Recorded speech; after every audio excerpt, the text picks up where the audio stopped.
deep in the basement at Voice of Prophecy headquarters in Loveland, Colorado. My name is Shawn Boonstra. You are listening to Disclosure, faith-based talk radio brought to you by one of the oldest broadcasting organizations in these United States of America, if not the entire world. And today we're actually going to be pulling back the curtain and showing you what life is like for us kind of behind the scenes. Because the lovely Miss Jean and I have been living a life of public ministry pretty much since the day we were married, right? Pretty much. Pretty much. Yes. Yeah, we started in ministry, getting married, and so this is really behind the scenes. We're actually, you are in the middle of producing Discovery Mountain here in the studio, so it's all kind of pulled apart, and so there is no video content today. If you are looking online trying to figure out where can I watch them make this show today, you can't. Yeah. The cameras are down, and that's because Harim was too lazy to put them back up. Just too lazy to put them back Poor up. Harim. Yeah. No, the studio is a little messy. Actually, not too bad though. Someone definitely Your got side's in here messier and than my cleaned up. side of the studio. Look at that. I don't think so. No, it's a big mess. No, it's not. Look. Nope. No, you're Nope. like you have a Bible open on top of some papers. How dare I? That's very messy. But we are, as you said, Shawn, we are actively in the middle of Discovery Mountain What's- production, which is always fun. Yeah, what season are you guys working on? We're working on season 13. 13. Can you believe it's So already you're at obviously season you're not 13? trichodecaphobic. No, we made a joke about that though. Did that you? If we like were skip season 13, go right to 14. go right to 14, but we are not superstitious around here, so we have a season 13. So how about that for word of the day, right? Trichodecaphobia. Yeah, that's good. That's fear of the number 13. I hope I got that right. Maybe it's tridecaphobia. I don't know. Wouldn't Maybe trideca be 30? We'll 3 have times to- 10? We'll have to fact check. I don't you on know. a break. I don't know. Yeah, during the break, we'll look up the word. Maybe it's tridecaphobia. Anyway, fear of the number 13. Although I've always wondered about that. Like, why in the world hotels that skip the 13th floor, I don't think too many of them do that anymore. But you know that if you're on floor 14, Right. you're actually on Well, the 13th floor. Yeah, and I think obviously it's just a psychological thing for people when they're checking in. If they are superstitious and you hand them a card that says their room is 13, whatever, they may feel uncomfortable. It's just a mental game. It doesn't bother me. No, Me if you want to neither. give me $13, I am not going to say no to the $13. Matter of fact, make your gift $13.13. There you go. And send it in and see what happens.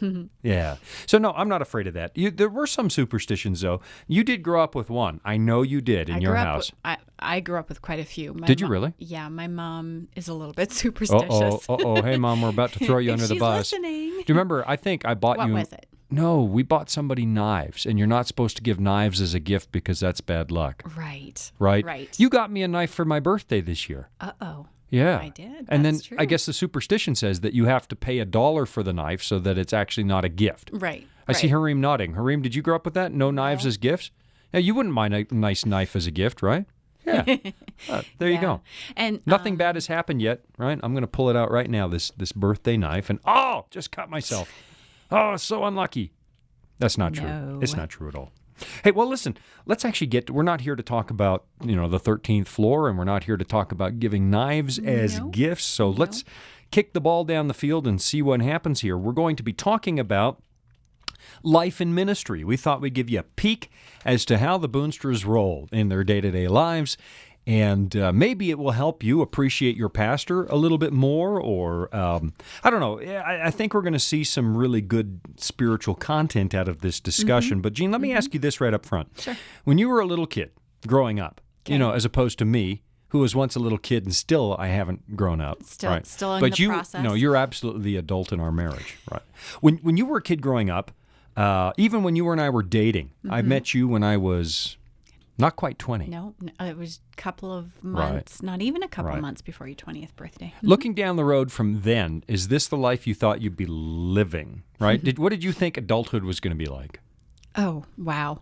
I never would have pictured when I was a child that my life would be like this. I didn't. What did you think it was going to be like? First of all, you thought you were going to have a good-looking husband, and then look what happened. And that part came true. Oh, that's nice. I'm going to buy you something later. Okay, sounds good. Wow. So when I was a young child, I remember, I had different ideas of what I wanted to be when I grew up. My mom was a teacher. My dad was a teacher who quickly went into college administration. So I don't remember my dad as a teacher, but of course he told us lots of stories about teaching. So there was a little while where I thought maybe I'd be a teacher, but very quickly I had dreams, and I think it was sparked on a visit to, I remember it was sparked on a visit to Vancouver, BC. Mm-hmm. I lived in Alberta at the time in Canada. Yeah, that's you're a flatlander then. Yes. Yeah. Well, there are beautiful mountains in my Alberta. wife comes from a place where you can watch your dog run away for a month. It just gets tinier and tinier out on the horizon. Well, the part of Alberta I lived in, that is accurate. But don't forget that Banff National Park is in Alberta. All right. So you were in Alberta as a little girl. I was. And we visited our family, and I remember my aunt and uncle, my little cousin or two were with us. And we walked around downtown Vancouver. And you've been there many times. Yeah. Your family lives not far from Vancouver. And we were walking around downtown in this beautiful area. And I decided right then that I wanted to be a lawyer, and I wanted to work at a downtown office and live in one of those fancy condos and have like a city life. And I feel so bad about what I've done to you. I've ruined your dreams. And for a long time, even when I started university, I sort of had that still in mind. I chose a history major and a political science minor with the idea of going to law school. But hey, that fizzled within the first year of college, and I decided that wasn't for me. Well, I don't know. I was pretty ordinary, I guess. As a little boy, I wanted to be an astronaut. I think every little boy wanted to be an astronaut. Then I discovered not many Canadians get into the space program, so I probably abandoned. Do you know what I really thought I was going to be? No, honestly, do you know what I thought? I thought I was going to be one of the Dukes of Hazzard. That's what I thought. That would have been cool. Bo and Luke Duke were really cool when I was 7 years old, and I thought, I'm going to be one of the Dukes of Hazzard. And that didn't pan out either. I saw those guys, they were good looking, they had the 70s hair going on. I could probably do the 70s hair, because I got quite a mop on top of my head. You still, at 50 years old, have a lot of hair. You really 50. do. You mean 35? You're 50. No. I started in public ministry when I was 10. Okay. Yeah. So, no, that's true. Then maybe I had lawyer on the list. Journalist. Yeah. Musician, oddly enough. Never had a fleeting thought about the ministry at all until 19, 20, 21. Shortly after I met you, meeting you, I guess, taught me how to pray. In a good way. That could be interpreted two different ways, that comment. Well, no, it did happen then, though. I underwent, I grew up in a Christian home and underwent something of a profound conversion experience in my early 20s. And even before that, I was going through it. Some people have a conversion experience that happens in half a second, and other people it lasts for years, right? God brings you along slowly. And I remember the day that I told you I was going to go into ministry, right? I had been raised in a God-fearing, Bible-reading home, and I don't know how to describe the later years other than I often say I'm a recovering heathen, right? I kind of went a little bit wild. Do you remember the day I broke the news to you that I was thinking about going into ministry? Yeah, I do. Yeah? Because, how did that hit you?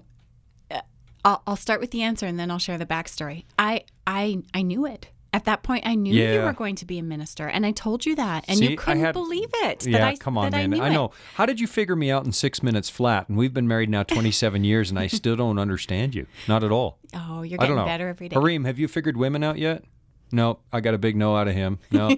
Steve, I see producer Steve in the background. No, he doesn't understand women. He's shaking his head. No, but do you think your wives understand you? Did they figure you out? Yeah. Oh, no, I got a maybe. Yeah, wait till she hears this show, Hareem. You're a dead man. Okay. But you knew it. But there was some time. We started dating, and I was raised in a Catholic family where my mom took us to church. Right. My dad now faithfully attends church, but he didn't back in those days. And when you and I met, neither of us was going to church, and we were living very secular lives. And we really went through a change. We lost a good friend. A good friend of ours was killed in an accident. That's right. And that was very much an eye-opener. That was clearly one of the catalysts that pushed us towards being serious about eternal things. Yeah, because we used to talk with our friend Simon about spiritual things. And then after he was killed, and it was devastating to his family and to his friends, you and I said, okay, well, we have to figure out where where we want to go to church and where we belong. And we Right. started this process of visiting different churches. And Yeah. it was soon after that process that I realized, God is calling you to be a minister. And I don't think I ever said those How words did you figure out loud. that out, though? Just I don't know how to Because describe it was nowhere in my it. head at all at that point. Yeah, but I could just tell very, very early on when we were first dating, you talked to me about spiritual things and we argued about spiritual things. I remember the arguments. I don't remember a lot of discussions because I was a, what should I say? I was a practiced debater. Yes, you were. I wasn't in any debate clubs or anything, but I loved to argue. You were a good little poli-sci major. Yes, No. you were. But, and remember when we were still in university and you were doing poli-sci and economics and I was doing history and poli-sci, you would go to the beautiful library at UVic, University of Victoria, Right. and you would look for spiritual books and you would read You know what? things. That's right. Yeah, I didn't remember just for that. fun because you had an interest in that, and I don't think I ever said to you, I think God's calling you to be a pastor because that I didn't grow up in a home where that would have even dawned on me to think that. But when you Well, of course, no. shared If it you grew with up in a me- Catholic home, the pastor doesn't get to have a wife, so that Right. would have put the kibosh. Hey, word of On the our day. Word of the relationship. day is kibosh. That would have put the kibosh. I hope that's not is that an acceptable word? I don't know. We'll fact check. Put the in break. kibosh on our marriage. Had I gone into the Exactly. priesthood. Right. Yeah. Right. But I didn't. I'm a Protestant. You're Protestant. Yeah. So anyway. So I yeah, get to have the ministry and a wife. Ha! Yeah. Yeah, so I can't describe how I knew, but I definitely did. And God made it very clear to you that he wanted you to go into the Yeah, ministry. no, but he had to slap me upside the head. And then when I went and told you, I remember that day, it's like, oh, I think I'm going to end up in the ministry. And you're like, well, I knew that all along. It's like, really? How did you figure that out? Here, what did you think, though? What did you think? So you get this inkling that I'm going to end up in ministry, becoming a minister. What did you think at that point life and ministry would be like? Whoa. Well, here, one of my earlier reactions was this. Remember, I didn't grow up Protestant, so I had no real way to understand what a Protestant pastor family would be like. But I had one reference. When you and I were looking for a church home, we ended up in a class at an evangelical church in Victoria, and the pastor was leading it, and his wife was in the class. And I remember one day in that class, the pastor's wife shared with the group that their car had just broken down and that they didn't have any money to fix it and that they were going to be walking until they had enough money to fix their car. And I was horrified. And that was one of I don't remember this. and that was one of my early thoughts when you told me you were going to ministry. I was excited. I knew that's where you needed to be, where we needed to be, but I thought, oh dear, we're going to be very poor for the rest of our lives. There's certainly no money in the ministry. If you go, well, unless you become one of those sort of mega church TV evangelists, which I have always sort of had an issue with some of that prosperity gospel stuff. But no, you absolutely, it's got to be a calling. You don't go into it for the money. You don't go into it for the prestige. It's definitely got to be a calling, and there is a price that you pay for going into the ministry. We'll talk about that in a little bit. Maybe you're sensing God is asking you to do something special with your life. You're going to want to stay tuned because in a minute we'll pick up this discussion about life and ministry. We'll be right back after this.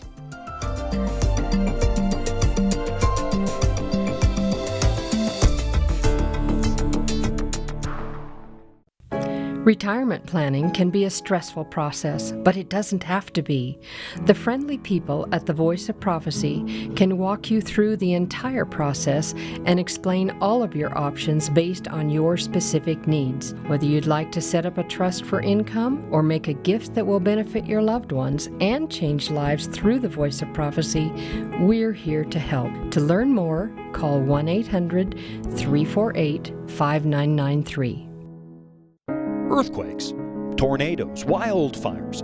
Around us, homes are being lost, lives are threatened, and some people are asking the question, does God even care about me?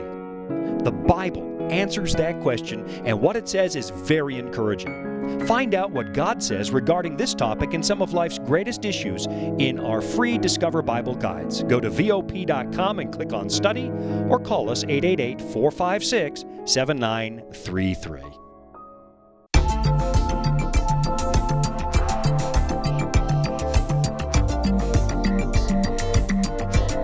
And with a mighty wave of Harim's hand, we are back on the air. At least I'm thinking that's why he was waving, because we're live on the air again.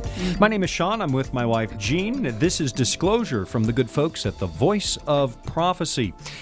This is their talk radio program, and Jean and I are just actually taking a little break. You're in the middle of Discovery Mountain production right now, which is our radio drama, Bible-based radio drama for young folks. And we're talking about what life in ministry is like, because there's a lot of spiritual lessons, I think, that apply to folks of every walk of life. Because when you take a look at the Bible, every Christian has been called. Every Christian is a minister. We have a priesthood of all believers according to the New Testament. And so just before the break, Jean, we were talking about, when we got started in ministry and what you thought life in ministry would be like. And I don't remember you being horrified about the fact that we would be poor. Oh, I didn't tell you that. Oh, I just really? thought that to myself. Oh, well, we're not rich. No, I sometimes joke as I point at the house, aren't you glad you married me? I gave you all this. You do make that joke, and you know what? We have a wonderful life. We've never had to worry about paying a bill or where that's food true. But would that's be on more our of a table. biblical principle, though. Yeah. You don't have to make a lot to not end up in debt. There are two lessons there where Paul says, I've learned to be content in every situation. Contentment is the key to that. And secondly, and this isn't the topic today, but the Bible's principle on giving is you can't outgive God, and that we've for years adhered to the biblical principle of paying a faithful tithe, even though we don't earn a lot. And what's amazing is we're fine every month. God just takes care of it. So That's poor. right. What else did you think ministry would be like? I really didn't know. I guess growing up, not as a Protestant, I had no reference points, and maybe that was a blessing. Looking So you back didn't on know. it, I didn't know. I didn't know. I know early on in our ministry, soon after we were married, it was really neat. The church that baptized us, we were baptized in the church, and then we were married, and then they hired you on as an intern, and we were mentored, and it really was you worked for the church, but the pastor and his wife mentored us as a couple, and what ministry life is like, and that was Don and Phyllis, and loved them dearly. Right. That was wonderful. I'm so thankful we had that experience, because it really showed me what ministry life could be like, and it opened my eyes just a little bit to some of the challenges, but it really showed me, because they were wonderful people and they had a healthy marriage, showed me the blessings of ministry life too. There was a piece of me that wondered, I grew up in a mainline old church that dates back to the earliest days of the Protestant Reformation. And from my experience, the pastor taught catechism class on Tuesday night, so there was 1 hour there. That would be fun. I'll teach a class. And then the preacher had to preach twice on the weekends, Sunday morning and Sunday night. Our church had 2 services. Right. We had 2 services, so my brothers and I would be very, very quiet in the afternoons, hoping my parents would fall asleep. Hoping my parents would fall asleep and we wouldn't get dragged to church for the evening service. What else did the minister do? He visited church members. He went to church socials. That didn't look too bad. Hospital visits. Oh, yes, some hospital. Well, I visits. didn't see that end of it. Hospitals, funerals, weddings. Yeah. I don't know. It didn't look too bad at all. And then you get into ministry and you find the reality, especially if you're a self-funded ministry like the Voice of Prophecy. Here, Right. I don't think I have any day that's shorter than 18 hours, ever. And it goes 7 days a week, because on the weekends, when everyone else is resting and enjoying a day in church, I am preaching. Just this past weekend, I did an 11-hour preaching and teaching session in a church, and I enjoy that. And then I ended up in public ministry like this, in sort of a large-scale national ministry, and so now I live on airplanes, 100, 200 days a year. I just flew in last night and came into studio today. Yeah. So could you? So that wasn't. I didn't see that coming. Yeah. So when you first felt that call to ministry, you didn't envision any of those things. Did you kind of envision yourself in a church in a city? Doing I did. I didn't see this coming at all. Right. I didn't see, and I did spend time pastoring a church. I don't know that I was the world's finest church pastor, but I didn't see this coming not the finest. It's funny. A little while ago, I was speaking in a group, and there was a guy in the audience who loved to yell the word "Amen" after each of my statements, and he was in such a rhythm. I said, "And I am not the world's best preacher," and he yelled "Amen," and brought the That's it's great. like, oh, I don't know if my feelings are hurt or not. Anyway, no, and I'm probably my own worst enemy because I lean toward alcoholism, workaholism. I do not lean towards alcoholism. I was going to say, where did that strike come that from the record. No, because actually I'm planning another program on addictions, a bullpen on dealing with alcoholism, and I was going over those notes this morning. Anyway, I am not an alcoholic. But I am a workaholic, and I'll admit that publicly. I take on average about 1 day a year off, maybe. Actually, I did a 5-year stretch once without a day off. Remember that? I do. Yeah. That did So not that end might have been well. true no matter what field I ended up in. But ministry's never done. I think in ministry, you're on duty. It's not a 40-hour-a-week deal. I've met pastors who say that as soon as I work 40 hours, I'm off the rest of the week. Well, I hit 40 hours somewhere Tuesday afternoon, to be honest. And I remember one of my favorite writers from the 19th century, good Christian writer, saying there's no room for the average work week in the ministry. You're God's servant on call 24/7. That's Your true. phone rings at 2 a.m. because someone's been killed. You're on your way over to the house right then. It's not, hey, my office doesn't open till 8. Well, and I definitely lean towards working too much too. Maybe it's at Alcoholism? least- You lean toward alcoholism? No, workaholism. Workaholism. We're both first children in our families. I know there are some stereotypes about first children, but we fit them all with being driven and, I do and not, working do I? hard. Oh yeah. What are those? Really? Driven? Yeah. Working hard? Yeah. That's a first child thing? Huh. Yes. And of course, that's not applicable. It's just a generalization. But Are first children more stubborn too? I don't know because Oh. we're both very stubborn. So maybe. Yeah. But what I wanted to say about that is, yes, the work is never done. It is not a 40-hour work week. No. But I also believe, and you and I have talked about this a great deal, we do need to learn to find that balance better in our lives. And I think those of us who have been in ministry a while need to model that for those who are just beginning in ministry, because we haven't done that really well. And choosing those priorities and finding that balance is something personally I know you and I talk about. We need to work on that. We don't do that well because there's always something that's left undone in ministry. Well, let me bring this one up. And I want to come back to finding balance here in a little while because you probably need to teach me how to find balance. But let's talk about this. Ministry is a very public thing. You do lose a great deal of privacy in public ministry, particularly if you're involved in like a radio or TV ministry like we've been involved for years. How do you think that's affected family life? Do you think that this idea that we don't have the same levels of privacy perhaps that I would have if I had gone into, I don't know, running journalism, a business or something. Yeah. Right. I mean, everybody loses privacy, and there's a lot less privacy in this world than there used to be anyway with the advent of social media and so on. But how do you think it's affected family life, this loss of privacy? It's definitely shaped our family life.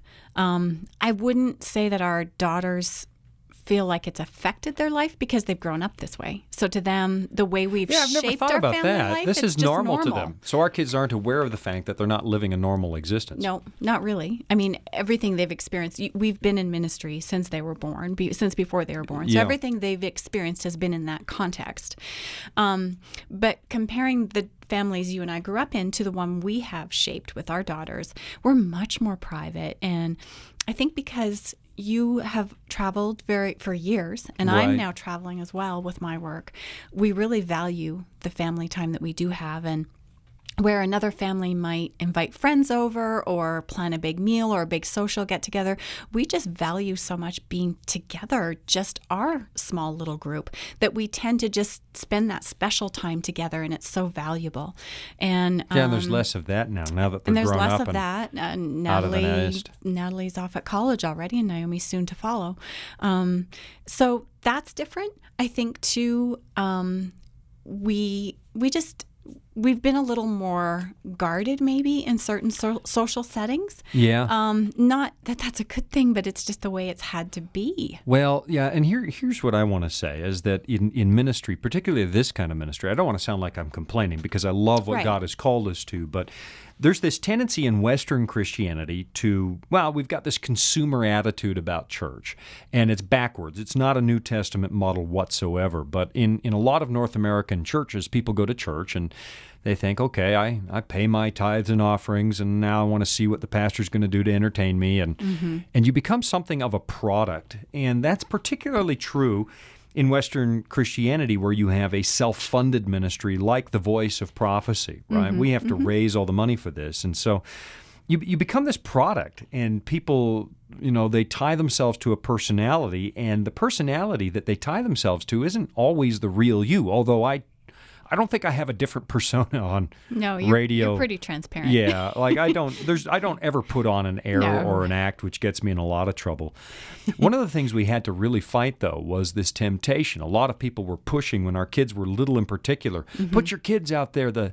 And people would literally say, donors will love it. No, my kids have a right to a normal childhood and to not be a product. That's right. And so we genuinely looked for ways for our kids to participate, because I didn't want them to resent the ministry for taking mom and dad away all the time.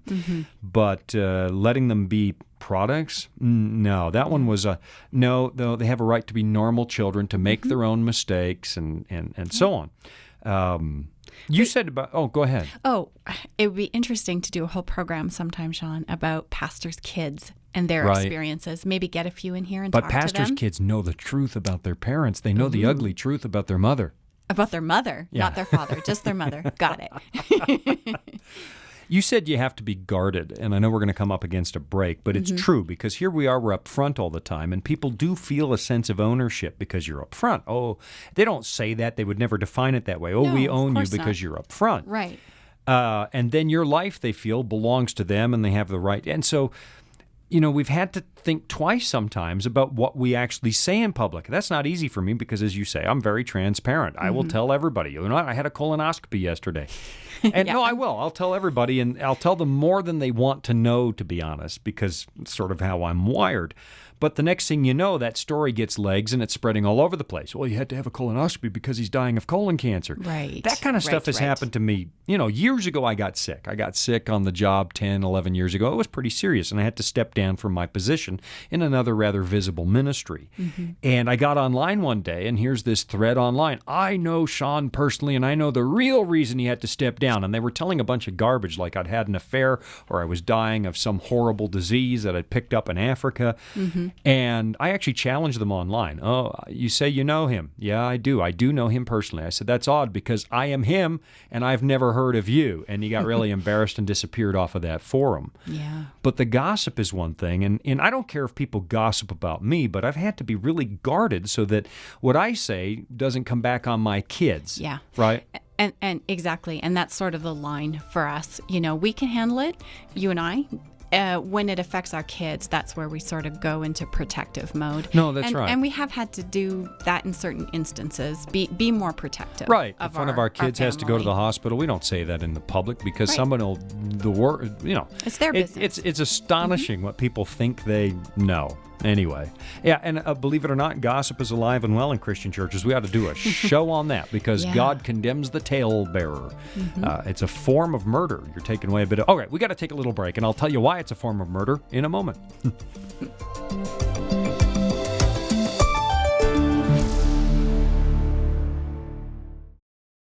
Disclosure is just one of the programs brought to you by the Voice of Prophecy, like the audio adventure program Discovery Mountain. Discovery Mountain is a weekly Bible-based program for kids of all ages and backgrounds. Your family will enjoy faith-building stories with Jake Donovan, Mr. Simon, and others in this small mountain town. Each summer, campers visit Discovery Mountain, where they sing songs, learn about God, and reenact a Bible story with the help of drama teachers Miss Wendy and Miss Tamra. With 24 full episodes every year and programming every week, your family will have something uplifting to listen to every week. Listen to episodes on demand and watch video features from Director Doug at discoverymountain.com or on your favorite podcast platform. That's discoverymountain.com.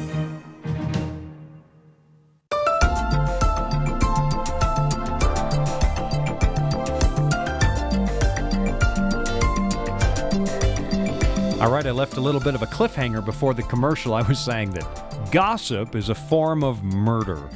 And the reason I said that is that because you actually take away from somebody. God condemns the talebearer in the Bible.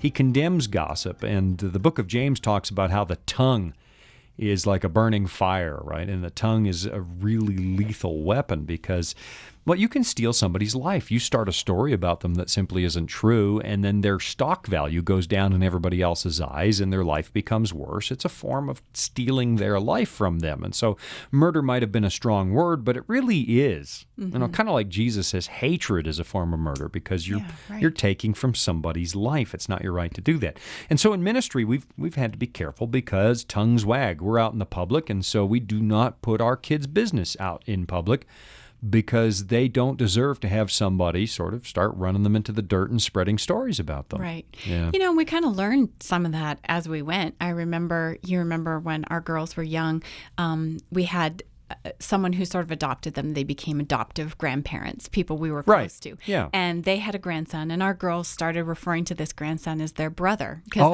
they were close to him. I remember this. You remember? Yeah, I do remember this. So one girl, I can't remember which of our daughters, was at school, and she was talking about her brother. Oh, my brother this, my brother that. And nobody thought to ask us or ask them, do you have a brother? They just made assumptions that either you or I had a child before we got married, and there's some mysterious boy out there that one of us was the parents of. So, all right, there's something I need to tell you. No, it's not true. No, It's that's not right. true. The story just spread that somehow I think I was the one who got the blame, that I had a child by some other woman. Before we got married. And it's dear. It's like, why would people assume the worst? Yeah. I mean, I had many children by other women before we met, but that is not true. Please do not know. And write your complaint letters to Jean Boonstra, Box 999, Loveland, Colorado. No, it wasn't true. And so that is, we lost a great deal of privacy going into ministry, and we've had to be careful with that. The other issue was, now that we're, involved in this, I'm on the road a lot. The Voice of Prophecy works in I don't know how many countries. Just looked at my calendar and realized that I'll be in Russia at one point in the dead of winter. Oh, yeah. Yay. I know how to line those up, right? Yeah, Russia in the dead of winter, and I'll probably be in the tropics in the monsoon season. I don't seem to line them up right. But I've been traveling a lot, and I've been away a lot. I'll bet you that we've been married nearly, we're going on 30 years. We're getting there. Almost. 30 years of marriage. Yeah, it's not quite there, but we're getting there. I bet you I've been away for about a third of it. I would not want to do the math because that's probably true. Yeah. Yeah. And you've been on the road quite a bit now, too, especially with Discovery Mountain, and you're gone a lot. Now, do you remember, though, as you go back in time, some of the reactions other wives had when they heard that I was on the road again? That was almost a Willie Nelson song right there. Yeah. Yes. And, this...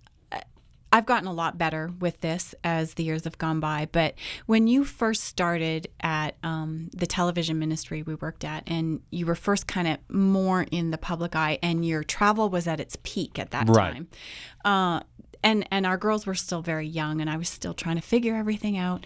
I was quite sensitive because some of my friends would say, "Oh, your husband's gone again," and some of them would just kind of like scowl and think that I was being mistreated. And you probably were, to an extent. No, I mean, we went into this life willingly. I fully knew what I was committing to.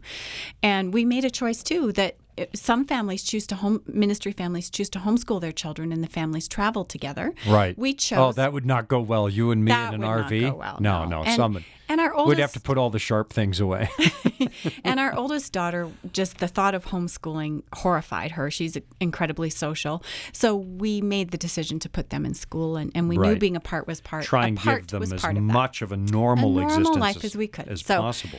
But, I quickly learned through that experience two things. One, that what other people think doesn't really matter as much as I thought it did, because they don't know our experience, and they don't necessarily all value the commitment our family made to God and His work, and being apart was part of that commitment. Yeah, it was. And I also learned that it was okay for me to spend less time with the people who were negative towards me, and to it was okay to even end friendships over that. And I did.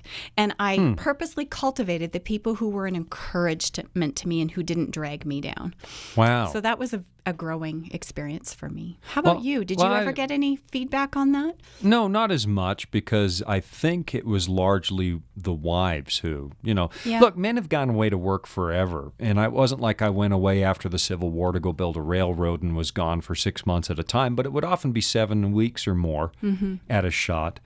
And that's not always easy. You do get tired. I know a lot of people think, ooh, travel is glamorous. Not if it's your job, oh my goodness, another motel, another bus, another plane, another taxi. And you're not with your family. And you're not with your family. And you call home and you hear about the things the family's doing. Well, now that you can call home, but way back when, I remember missing the hamster funeral. Oh, yeah. Oh, no, he was a gerbil? Hamster. No, he was a hamster. He was a hamster. I don't know the difference between a gerbil and a hamster, and he died. And at that point, you had Skype, and so you brought me in. We did. By we Skype and buried Casper the hamster in the backyard. And if we rented your house and you're digging around in the backyard and find, the remains of a hamster, that's Casper. Sorry. Yeah, sorry about that. But we had to put him in the ground. We had some weepy children. But I missed that, and I missed a lot of things. I missed a lot of concerts at school, and especially before the advent of free long distance on your cell phone. Right. I would phone for 2 minutes, get all the news in. You get all your news in, and then we'd hang up because we couldn't afford it. But I looked at that. Some of that was hard, sure. But then I look at the sacrifices that Christians have made over the years. The greats, the pioneers, like the Wesleys and so on, or William Carey. William Carey gets on a boat, goes to India, and single-handedly launches the modern missionary movement. And his wife, in the mission field, how do I put this? Her cheese slipped off the cracker. Yeah. She kind of lost that's not a nice way to put it, but that's a euphemism I grew up with for. She kind of lost it. She had a nervous breakdown. She ended up in I don't know if they had mental institutions, but the equivalent. No, that's right. And they stayed on the job through all of that. And then I think of the Apostle Paul, stoned, imprisoned, eventually executed. That's true. His description of ministries here it is. Let me take a look here. 2 Corinthians 11. Okay. Verse 23, and where are my glasses? I need my old man glasses now that I have stepped onto the 6th floor of my existence. Did I just hit the microphone with my glasses? You did. Yeah. All right. Here it is. Let me see. Verse 24. I received 40 stripes minus 1. 3 times I was beaten with rods. Once I was stoned. 3 times I was shipwrecked. A night and a day I have been in the deep. In journeys often, in perils of water, in perils of robbers, in perils of my own countrymen, in perils of the Gentiles, in perils of the sea, in perils of the wilderness, in perils... I lost my spot here. In perils of the sea, in perils among false brethren, in weariness and toil, and sleeplessness often. Well, that one I do. I only sleep about... this past few weeks, it's only been an hour a night. In sleepless... Good. That's why I missed a line there in the reading. I kind of have a dial tone in my head. Sleeplessness off. If you are under the age of 30, a dial tone is what you used to hear when you picked up the telephone and listened. Right. Sleeplessness, hunger, thirst, fastings, cold, naked. I haven't even gotten close to that. Right. A little bit of sleep. Right. I used to sleep in the baptistry. Remember, I had a huge church district, and it took hours. And so if there was a blizzard, I'd think, I'm going to sleep in the church. I'm not going to drive in the blizzard home. I remember that. And so I would climb into the baptistry thinking, no one will find me here early in the morning if they... not a comfortable place. So, have I endured loneliness? Yes. Have I endured deprivation? Sure. I go to a third world country and the food is, you got to be careful what you eat, but you not can even get sick over there too. Right. Not even close to what the greats in ministry have had to suffer. No. Not even close what Jesus sacrificed in order to minister to me. Absolutely. And, you talked about balance before that last break, Right. and ministry's demanding. I mean, it really is. The ministry is one of those jobs. I remember a person told me, you can be as lazy as you want. Just go preach a sermon once a week, disappear and pretend to be busy, but our consciences would never let that happen. Oh, no. The other end of the scale, there's nothing in between, is demanding. It's 24/7. You're on deck all the time, and it can be draining because you have to be on all the time. Right. And after a while, honestly, your spiritual life starts to feel like it's another part of your job. I mean, I minister in the Word all week long, and then I sit down to study for me, and it feels like, well, that's my job too. How have you dealt with maintaining a personal spiritual life when you're pulling 70, 80, 90 hours a week doing church work? Yeah. For me, it's been really easy to divide those two things. And here's why. You mentioned earlier that you got sick just over 10 years ago. Yeah, that's right. You had to step down from a position. That was a really eye-opening experience for both of us. And I found out I'm not immortal. No, Yeah. That's right. And I realized during that difficult experience that my spiritual life was it wasn't very genuine. I was going through kind of the rote processes of doing my devotions and doing what I should be doing, but I didn't have a really genuine connection with God at that point. It had sort of faded away through the busyness of life. And I made an intentional decision to spend time with God because I wanted to every day. Right. And that changed my life. It really did. And I've missed days here and there, of course. I haven't done it perfectly, but I can't live without that time in my Bible. And what I choose to do is I do my devotions in a paper Bible with a paper journal and a pen. Oh, really? Because you've seen me sitting there underlining. And I try not to take my phone even with me. Oh, there for at the some kitchen reason, when you table. said paper Bible, I thought you meant paperback. Oh, no. I and just so mean that's like why I a seemed physical confused. Bible, Yes, I know. not a I know digital where you Bible. have your morning devotions. Yeah, you come down there and you peek around the corner at me all the time. So, well, you're so cute. I have to look. Okay, I'll let that pass. Okay. So because much of my work that I do, and I love studying, preparing for Discovery Mountain seasons, I study deeply. But most of that I do on a computer or on a tablet or something. I see so what you for mean me, now. it helps me. I very much keep my personal spiritual time separate.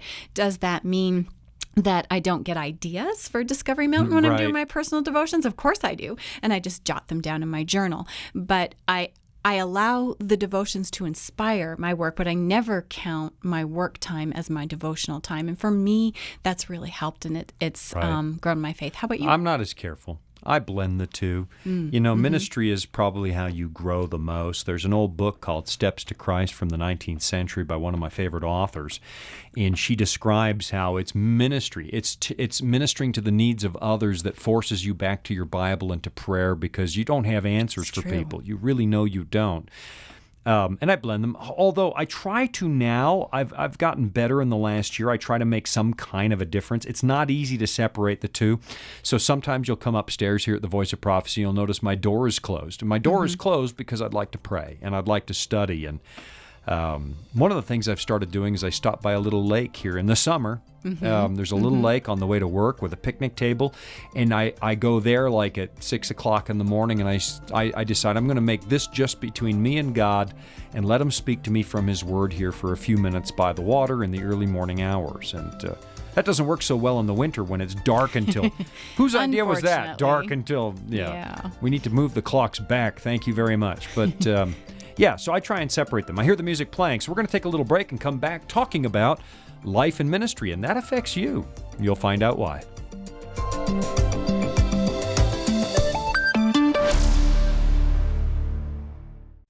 You toss and turn in bed and find yourself awake in the middle of the night. Your mind is in turmoil, and you're overstressed with the stuff of everyday life. You need peace and calm in the middle of the storm.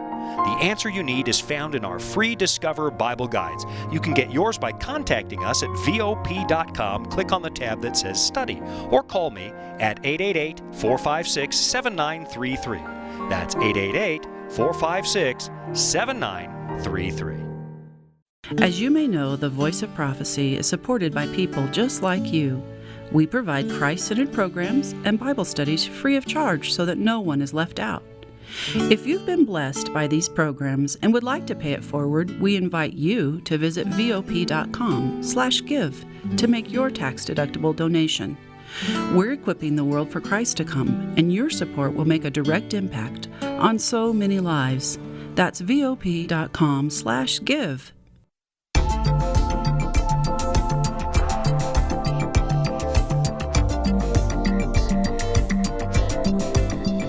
And we are back. This is segment 4. If you're just joining us, I am Shawn Boonstra. I am Sitting in studio, in a messy, sort of disheveled studio with my wife Jean, because you're in the middle of Discovery Mountain production.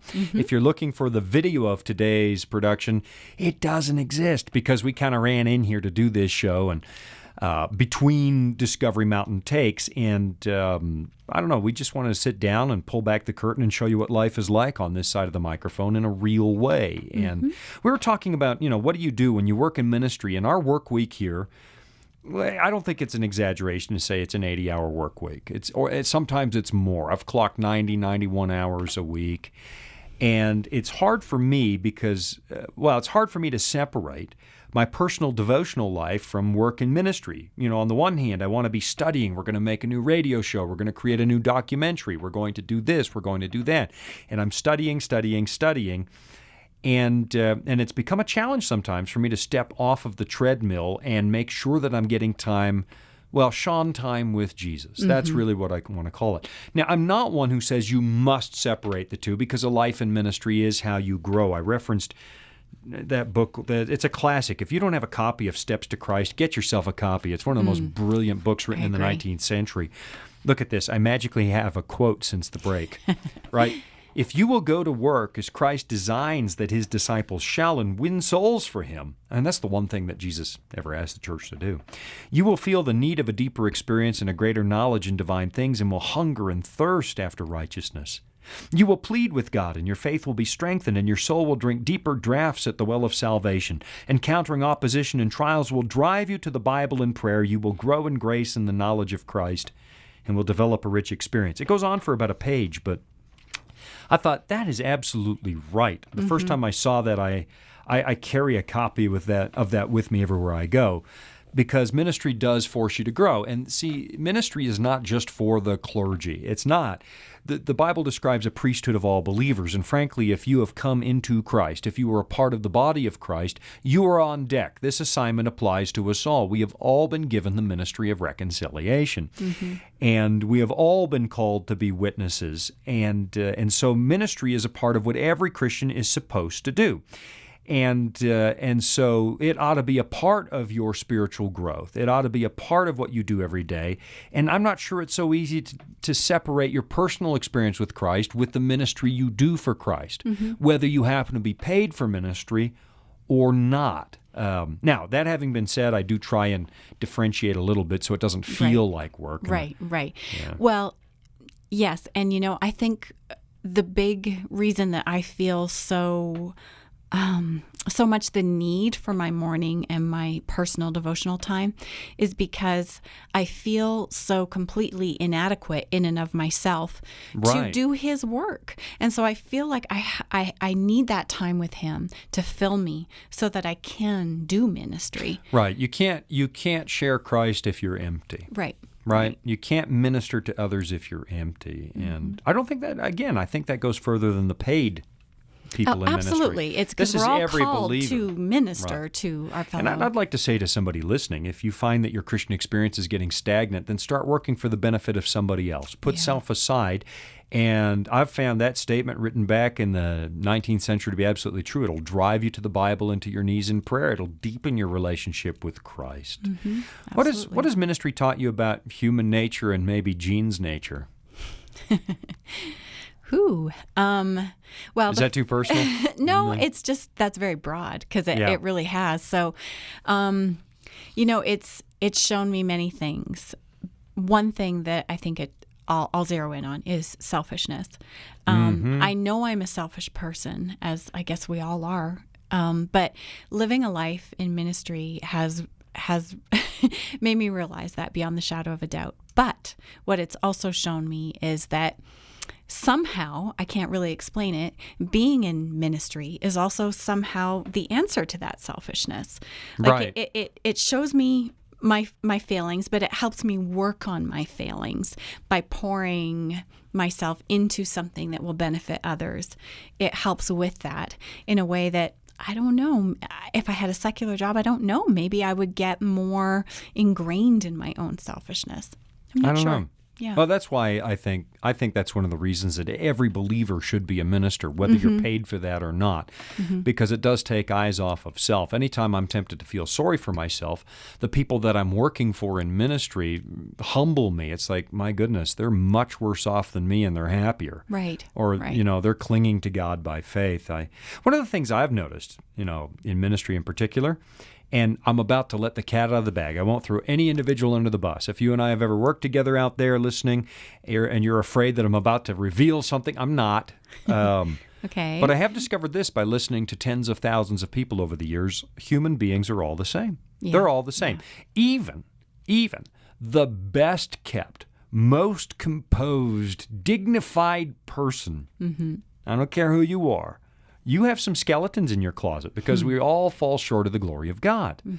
1 Corinthians 10:13 is utterly true. And it's true because it's in the Bible, but I have experienced it to be true in ministry and working with people. No temptation has taken you such as is common to all men. Right. So whatever you're struggling with out there, I could tell you as a preacher, everybody's struggling with it. Yeah. Everybody struggles. And the pastor and the pastor's family are not immune to all of that. Oh, that's right, too. We are so human, just like everyone else. Yeah, and we struggle with the same things. Yeah, let me put that out there.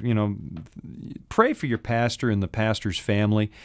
Wherever you are, they're human beings. They have a right to privacy. I'll put that out there because we've talked about it. They have a right to privacy, but they have the same hurts, the same fears, the same sins that they struggle with because they are, a healthy ministry is not about the pastor. The healthy ministry is about Jesus and holding him up as the example. And everybody hurts, and so do we, right? And you go into ministry wondering, I guess I'm going to be some kind of a religious superstar. You are not. No. Right? No. You're just not. The other thing that I've learned is how little I actually know. You get into the ministry going, all right, if I just read all the books and study, I'm going to have answers for everybody. Oh. And I've discovered, here's what I've learned, after nearly 3 decades. I have fewer answers today than I did in the beginning. I don't have answers. What I have is a knowledge of someone who does have the answers. And my job in ministry is to point people to Christ. I can't solve everything. That has kept me awake at night. People come with a genuine problem, Pastor, I've got this problem. And honestly, I don't know how to fix it. I don't. I can recognize the human fallen condition, but I know full well I haven't got what it takes to fix it. That's probably one of the hardest things about ministry is I don't have a magic bullet here. I'm sorry your marriage is falling apart. I do not have a magic bullet. I know a God who cares. He loves you. He'd like this marriage to flourish, but I don't have the magic bullet that will change your husband or wife's opinion, right? Or change their heart. I can't change hearts. Christ can change hearts, yes, but he only changes hearts if someone is willing to be changed. So, I don't know, number of people, Pastor, will you go talk to my friend? Well, why? Well, because they're doing such and such. Well, you know that I can't fix them. Right. Well, sure, you're a pastor. No, I don't have a magic bullet. Unless they're asking for help, this is going to make it worse. They have to be convicted personally. Yeah. That one was hard in the beginning. Yeah. Someone says, will you talk to my wife? It's like, well, would she like me to? No, I didn't talk to her about it. Just drop by and talk to her. Yeah. Said, she's going to figure out that you sicked the preacher on her, and it's going to make your fight even worse. Yeah, I don't know. Those are some of the things I've learned. I've also learned how much more temptation is when you're tired. And I don't wrestle. I know that I let it slip earlier, like alcoholism, workaholism. No, I tend to actually, when I'm tired, work harder.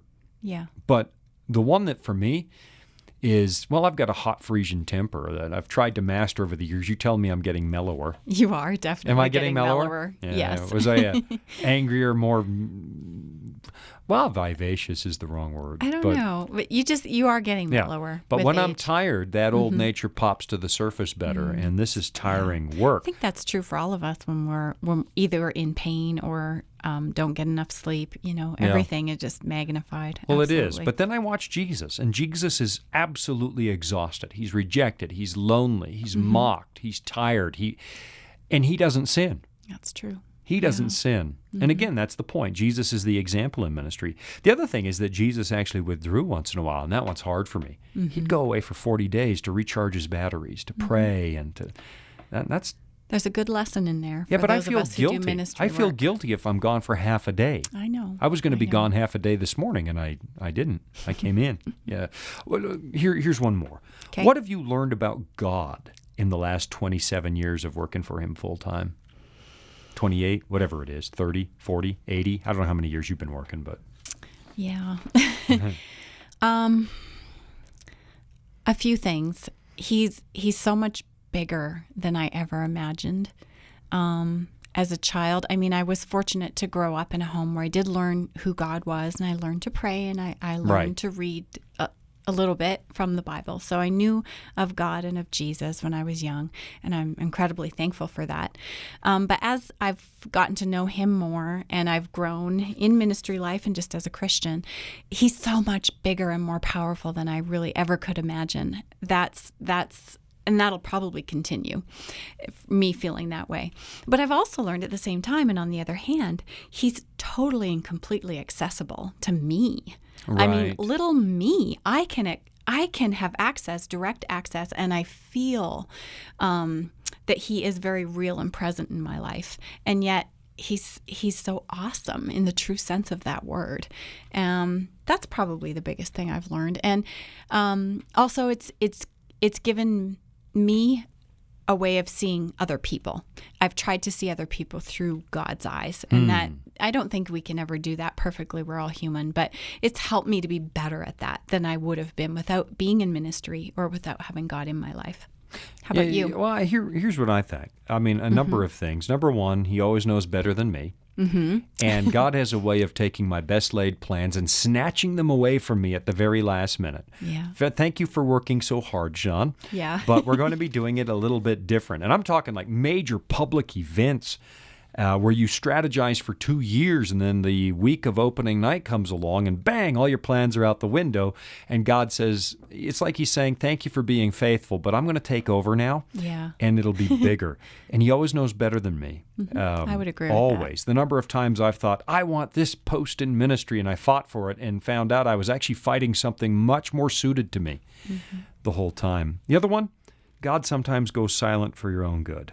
That one has been a tough one. And one day I was reading, and I'm wondering, Lord, where are you? Why don't you talk right now? I mean, there are these moments where He's palpable and He's close and you know He's talking to you, and then moments where He's not. And as I'm sitting there reading, I hear the fridge cycling off and on and off and on and off and on, and I'm thinking, I actually notice it because it's going off and on and off and on and off and on.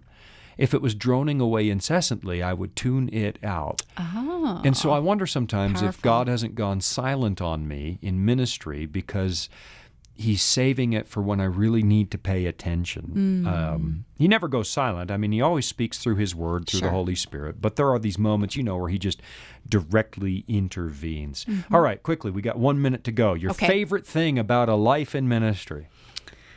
Favorite thing. Favorite Wow. thing of all. My favorite thing is I truly believe that God is using serving Him in ministry to save me. Right. Even if I reach no one else, He's using it to save me. And second thing I'm going to do too is being able to serve in ministry with you. That's I love that. Aw, I really do. That's sweet. Me, it's happened to me this past weekend. Someone came up. Do you remember me? I'm so sorry. No. You baptized me 20-some years ago. And I felt bad at that point, but here we have this Bible school at the ministry. You can take advantage of that, by the way. Discover Bible School. Go to VOP.com, click on the study tab. More than 1 million people have taken this course and have found hope in Jesus Christ. And when I see the power of God to change lives, that's the payout. That's the payout for me. You're right. We are out of time. Go to voiceofprophecy.com and take a look at the amazing resources we have there. Until next time, Shawn and Jean signing off.